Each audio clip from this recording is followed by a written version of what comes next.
दोस्तों कहते हैं राजनीति में वही कामयाब होता है जो समय रहते रणनीति बदले, जिसको देसी भाषा में कहते हैं जो मौके पर चौका मारे वही विजेता घोषित होता है। क्या कांग्रेस सही में मौका तलाश कर रही है या मौका मिल चुका है कांग्रेस और चौका मारने की तैयारी में जुट गई है? लग तो कुछ ऐसा ही रहा है। नमस्कार, मेरा नाम है प्रदीप चौहान। कल की बैठक में सारी चीज़ें मुझे एक चीज़ समझ में आई कि मुद्दे तो 4 कांग्रेस ने मेजरली उठाए, लेकिन फोकस मेनली जो पूरी राजनीति अब कांग्रेस की है वो युवाओं के आसपास, छात्रों को सेंटर में रखकर पूरी कांग्रेस का जो है अब नई राजनीति, नई रूपरेखा बनेगी। मैंने आपको सुनाया राहुल गांधी का मैसेज क्या था। दूसरा, क्योंकि ये देश का जेनजी है, अल्फा है, ये सिर्फ प्रॉब्लम नहीं सुनना चाहता, ये प्रॉब्लम का सॉल्यूशन भी मांगता है कि आप बताओ आपके पास क्या सॉल्यूशन है। आप प्रॉब्लम में तो हमारे साथ खड़े हो, लेकिन सॉल्यूशन तो बताओ कि अगर हम आपको चुनते हैं, हम आपके साथ खड़े होते हैं तो क्या सॉल्यूशन है। अब जाहिर सी बात है सॉल्यूशन के लिए भी वो तो देना पड़ेगा। तो इसकी शुरुआत कांग्रेस ने अपने 4 मुख्यमंत्री, 4 राज्यों में जहां सरकारें हैं वहां के मुख्यमंत्रियों से की है कि एक वहां की शिक्षा व्यवस्था में, शिक्षा का जो स्ट्रक्चर है उसमें क्या बदलाव किए जा सकते हैं ताकि ये छात्रों के मुद्दों का समाधान हो सके, कांग्रेस अल्टरनेट दे सके। तो ये जिम्मा अपने 4 मुख्यमंत्रियों के कंधों पर डाला है फिलहाल, जो 1 महीने के अंदर अंदर अपनी रिपोर्ट देंगे। कि छात्रों की गूंज अब तक पिछले 2 महीने में कोटा, देहरादून, प्रयागराज में हुआ है, 22 तारीख को पुणे में होगा, और आज ये निर्णय लिया गया है कि 800 शहर और छोटे शहरों में छात्रों की गूंज अभियान चलाया जाएगा। और राहुल गांधी जी भी कई शहरों में छात्रों की गूंज में भाग लेंगे। तो ये महत्वपूर्ण निर्णय था युवाओं को लेकर। इस पर काफ़ी लंबी चर्चा हुई और राहुल जी ने और खड़गे जी ने हमारे 4 मुख्यमंत्री को कहा है कि अगले 1 महीने के अंदर अपने राज्यों में शिक्षा प्रणाली और परीक्षा प्रणाली में क्या सुधार की ज़रूरत है, जो आज का माहौल को मद्देनज़र रखते हुए उसके ऊपर एक रिपोर्ट कांग्रेस अध्यक्ष को वो पेश करेंगे। और जैसा कि वेणुगोपाल जी ने कहा, ये एक्सरसाइज अगले 1 महीने में ख़त्म होगा। दोस्तों, कल कांग्रेस वर्किंग कमेटी की बैठक के बाद जो निष्कर्ष निकला, जो उसके नतीजे थे, जो उस बैठक में फैसले लिए गए, उन फैसलों से एक चीज़ तो बड़ी क्लियरली दिख रही है। वो ये है कि कांग्रेस अब अपनी राजनीति को पूरी तरह से बदल रही है। जो 6 महीने पहले कांग्रेस थी या पुरानी सीडब्ल्यूसी बैठक में भी जो कांग्रेस थी, उससे कल वाली सीडब्ल्यूसी बैठक के बाद की कांग्रेस एकदम अलग लग रही है।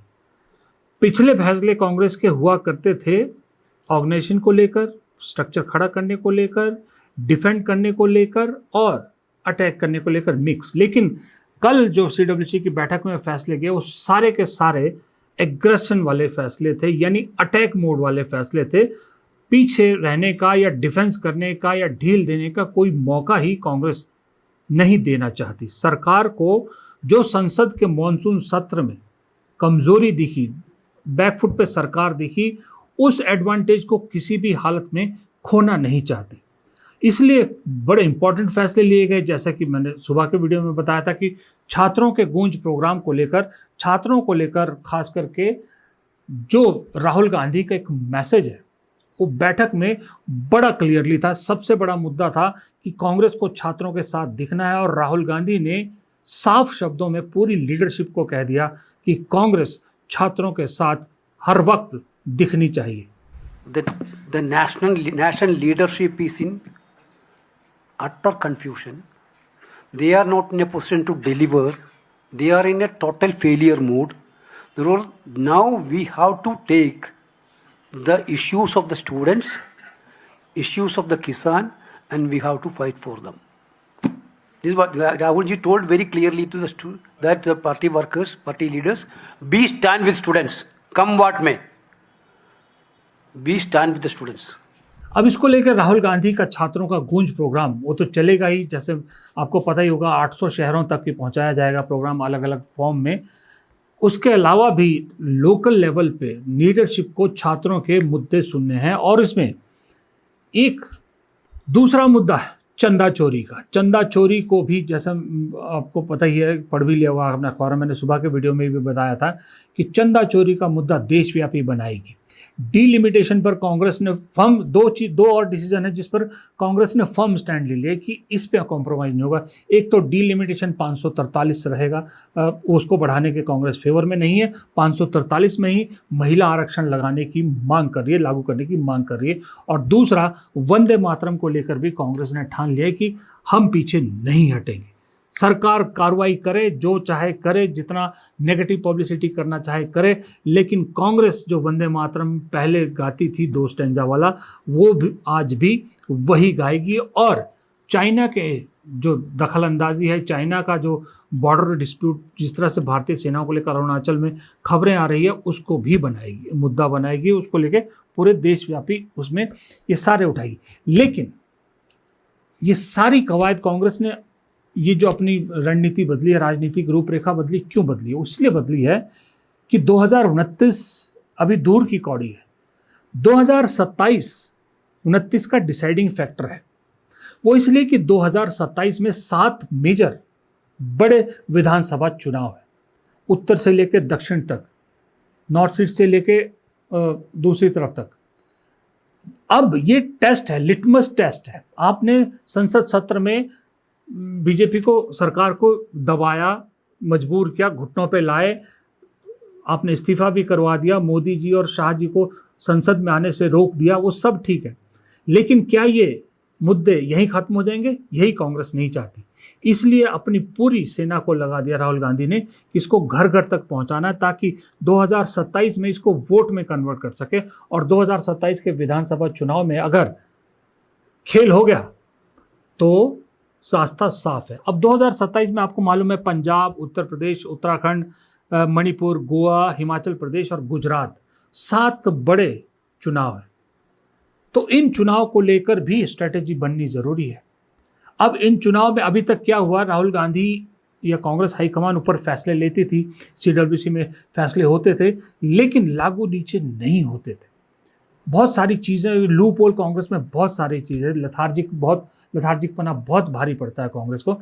अब की बार कांग्रेस खास करके हाईकमान ये रिस्क नहीं लेना चाहती, इसलिए ऊपर के 3 बड़े चेहरों ने जिम्मेदारी अपने कंधों पर ली है। जी हाँ, राहुल गांधी, प्रियंका गांधी, मल्लिकार्जुन खड़गे, तीनों ने इन 7 विधानसभा चुनाव की जिम्मेदारियां आपस में बांट लिए, यानी अपने अपने रण क्षेत्र चुन लिए कि कौन कहां पर संभालेगा, किसके जिम्मे कौन सा राज्य है।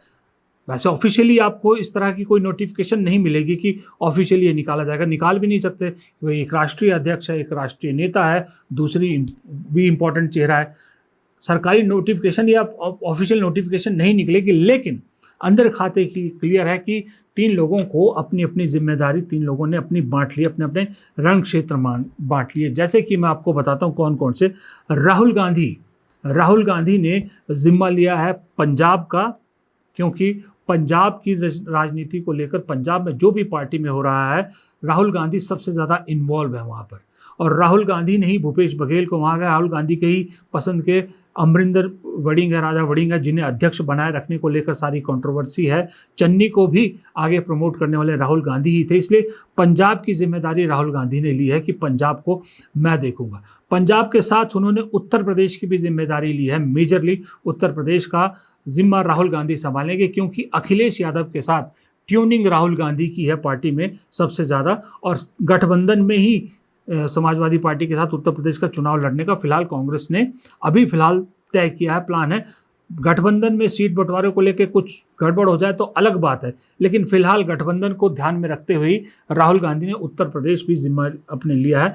और इसके साथ एक मेजर स्टेट है जो बहुत बड़ा टास्क है, राहुल गांधी भी जानते हैं कि वहाँ पहाड़ चढ़ने वाली बात है, बहुत मुश्किल काम है, लेकिन राहुल गांधी की इच्छा बहुत है वहाँ पर मोदी शाह को हराने की। इसलिए गुजरात का जिम्मा भी राहुल गांधी ने लिया है कि गुजरात भी राहुल गांधी की देखरेख में चुनाव लड़ा जाएगा। राहुल गांधी बेसिकली पूरा उसको जो है सुपरवाइज करेंगे गुजरात को लेकर भी। हालांकि जैसे मैंने कहा बैटल टफ है, ये राहुल गांधी भी मानते हैं, लेकिन एक इच्छा तो राहुल गांधी की बहुत बार उन्होंने कहा भी है कि गुजरात में मोदी शाह को हराएंगे। इसलिए गुजरात और साथ में मणिपुर, क्योंकि मणिपुर इस देश में अकेला नेता राहुल गांधी है जो 2 बार मणिपुर का दौरा कर चुका है, इसलिए मणिपुर भी राहुल गांधी देखेंगे। तो पंजाब, उत्तर प्रदेश, गुजरात और मणिपुर, ये 4 बड़े राज्यों का जिम्मा राहुल गांधी ने अपने कंधों पर लिया। इसी तरह प्रियंका गांधी के हिस्से आता है हिमाचल प्रदेश, क्योंकि पिछली बार जब हिमाचल प्रदेश में कांग्रेस की सरकार बनी थी तो उसका सेहरा भी प्रियंका गांधी के सिर बंधा था, साथ में सचिन पायलट थे। प्रियंका गांधी ने पिछली बार हिमाचल प्रदेश संभाला था और कांग्रेस को सत्ता में बिठाया था। इस बार भी हिमाचल प्रदेश प्रियंका गांधी के हिस्से में ही आया। इसके साथ ही प्रियंका गांधी को राहुल गांधी के साथ एडिशनल जिम्मेदारी उत्तर प्रदेश की होगी, क्योंकि प्रियंका गांधी ने उत्तर प्रदेश में काम किया है जब वो जनरल सेक्रेटरी थी और जब उन्होंने वो लड़की हूँ लड़ सकती हूँ जैसा बढ़िया खूबसूरत नारा दिया था। तो प्रियंका गांधी भी राहुल गांधी के साथ उत्तर प्रदेश में इन्वॉल्व रहेंगी। और साथ में तीसरा राज्य प्रियंका गांधी जहाँ इन्वॉल्व रहेंगी वो है उत्तराखंड, क्योंकि उत्तर प्रदेश उत्तराखंड साथ लगते हैं और उत्तराखंड और हिमाचल के जो मुद्दे हैं मिलते जुलते हैं। और उत्तराखंड में एंटी इनकम्बेंसी है, महिलाओं का एक बहुत बड़ा फैक्टर है। हिमाचल, उत्तर प्रदेश और यूके उत्तराखंड में तीनों जगह तो महिला फैक्टर पर प्रियंका गांधी काम करेगी। इसलिए हिमाचल प्रदेश, उत्तर प्रदेश और उत्तराखंड का जिम्मा प्रियंका गांधी के जिम्मे आया है। और तीसरा चेहरा मल्लिकार्जुन खड़गे, उम्र ज़्यादा है लेकिन उसके बावजूद वो बैटलफील्ड में खुद उतरना चाहते हैं, खुद वो जिम्मा लेना चाहते हैं। इसका इशारा आपको हाल फिलहाल में मिल गया होगा कि कौन से राज्य में है जहां मल्लिकार्जुन खड़गे की जिम्मेदारी जो है वो मिली है। मल्लिकार्जुन खड़गे जो है जिन राज्यों को संभालना चाहते हैं, पहला है उत्तराखंड जहां पर वो जाके प्रियंका गांधी उनके साथ रहेंगी, लेकिन मेजरली मल्लिकार्जुन खड़गे जो है वो उत्तराखंड का पूरा चुनाव का जो है वो देख रेख करेंगे, सुपरवाइज करेंगे। दूसरा गोवा, गोवा भी अभी जाके आए हैं मल्लिकार्जुन खड़गे, वहाँ पर नेताओं से बात की है, चेतावनी भी दी है, स्ट्रिक्ट एक्शन लेने की धमकी भी दी है, सब कुछ है। गोवा को भी मल्लिकार्जुन खड़गे चाहते हैं कि मैं ही देखता हूँ, उत्तराखंड भी और गोवा को साथ में देखना चाहते हैं। और तीसरा मल्लिकार्जुन खड़गे के जो जिम्मे जहाँ राहुल गांधी के साथ उनको काम करना है वो है गुजरात, क्योंकि गुजरात में दलित फैक्टर बहुत बड़ा मेजर फैक्टर है। मोदी जी के बीजेपी के ओबीसी कार्ड के खिलाफ दलित कार्ड कांग्रेस खेलना चाहती है, क्योंकि अभी जो मल्लिकार्जुन खड़गे के साथ जो हुआ उत्तराखंड में, जहाँ शुद्धिकरण किया गया जहाँ पर उन्होंने सभा की थी, उस मुद्दे को उत्तराखंड में तो कांग्रेस करे, पूरे देश में भी ले जाना चाहती है, प्रधानमंत्री से माफ़ी मांग रही है, पूरे देश का मुद्दा तो बनाना ही चाहती है। गुजरात में भी, गुजरात में मल्लिकार्जुन खड़गे को इसीलिए उतारा जाएगा या यूं कहा जाएगा उत्तर प्रचार या जो भी जिम्मेदारी है उत्तराखंड के अलावा मल्लिकार्जुन खड़गे के पास गुजरात की, वो इसीलिए है कि मोदी के ओबीसी कार्ड के सामने मल्लिकार्जुन खड़गे के जरिए दलित कार्ड कांग्रेस खड़ा करना चाहती है। तो आप ये देखिए, जेन्युइनली अगर आप सोचें, जेन्युइनली आज की डेट में न्यूट्रल अगर चुनाव होते हैं और कांग्रेस जो प्लानिंग कर रही है उस पर काम करती है, तो उत्तर प्रदेश और गुजरात अगर आप छोड़ दें, उत्तर प्रदेश क्योंकि मेजर रिस्पॉन्सिबिलिटी समाजवादी पार्टी की है और गुजरात में कोई डाउट नहीं है कि कांग्रेस अभी बीजेपी के मुकाबले कमज़ोर है। अगर ये 2 राज्य फिर भी छोड़ दें, आप मान लीजिए छोड़ दें, गुजरात को मान लीजिए कांग्रेस हार रही है मान लेते हैं, उत्तर प्रदेश में समाजवादी पार्टी के जिम्मे में छोड़ते हैं, 5 राज्य बाकी बचते हैं, 5 जहां पर कांग्रेस के पास जेन्युइनली सत्ता में आने का पूरा चांस है। और 4 राज्य सत्ता में आने का चांस है और 1 राज्य में सत्ता बचाने का चांस है।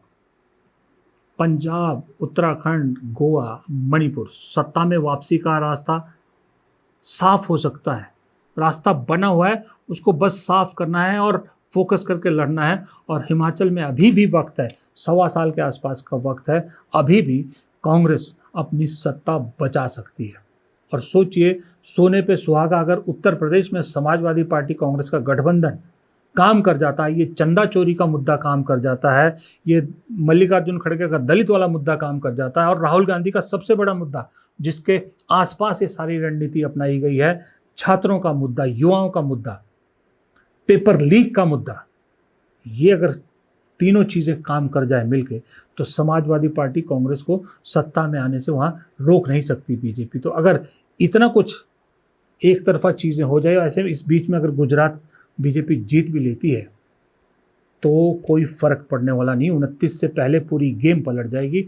और आप मान के चलिए, मोदी जी तो पता नहीं तब तक कुर्सी पे रहेंगे या नहीं रहेंगे, लेकिन इतना तय है कि अगर 27 में ये खेल हुआ तो गुजरात लॉबी जो इस देश पर राज कर रही है, उस गुजरात लॉबी का खात्मा होना भी तय है। फिलहाल इस वीडियो में इतना ही। इजाज़त दीजिए प्रदीप चौहान को। वीडियो पसंद आए तो लाइक कीजिएगा, शेयर कीजिएगा, कमेंट बॉक्स में आप भी अपनी राय ज़रूर दीजिएगा और चैनल को सब्सक्राइब करना मत भूलिएगा। नमस्कार।